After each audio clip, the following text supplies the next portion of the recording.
کہ دروازہ کھلے گا، پردہ ہٹے گا، ہم نبی مکرم صلی اللہ علیہ وسلم کے چہرے کو ایک بار دیکھیں گے۔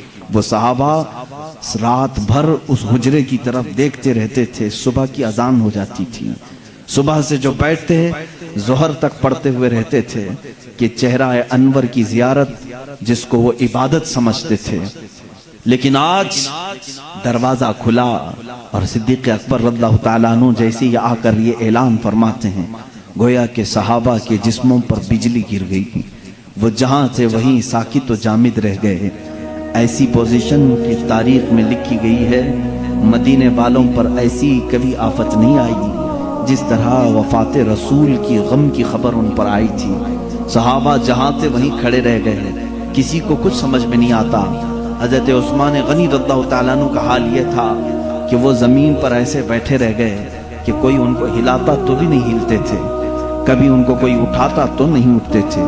رات گزر گئی، صبح کے وقت سیدنا عمر فاروق رضی اللہ تعالیٰ عنہ کا حال تو یہ تھا کہ جیسے ان کو خبر دی گئی، وہ اپنی تلوار نکال کر کے مدینے میں باہر گلیوں میں اس طرح گھومتے تھے، جوش سے آوازیں نکالتے تھے، خبردار اگر کسی نے کہہ دیا میرے نبی کا انتقال ہوا ہے، میں اس کی گردن مار دوں گا، میں اس کی گردن اڑا دوں گا۔ میرا آقا و مولا فوت نہیں ہوا ہے، میرے رسول کی وفات نہیں ہوئی ہے، میں اس کی گردن اڑا دوں گا اگر کوئی کہہ دے کہ میرے نبی کا انتقال ہوا ہے۔ وہ ان کا جوش تھا، فرط محبت میں کہے جا رہے تھے۔ لیکن اس پوری سچویشن کو دوسرے روز اگر کسی نے سنبھالا دیا ہے تو صدیق اکبر کی ذات ہے۔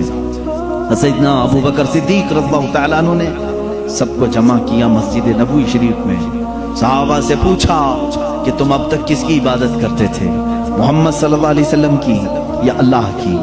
سن لو، جو محمد صلی اللہ علیہ وسلم کی عبادت کرتے تھے ان کا کام تھا اللہ کی طرف سے وہ آئے اور انہوں نے امانت بندوں تک پہنچائی اور پھر وہ واپس اپنے رفیق اعلیٰ کے پاس چلے گئے۔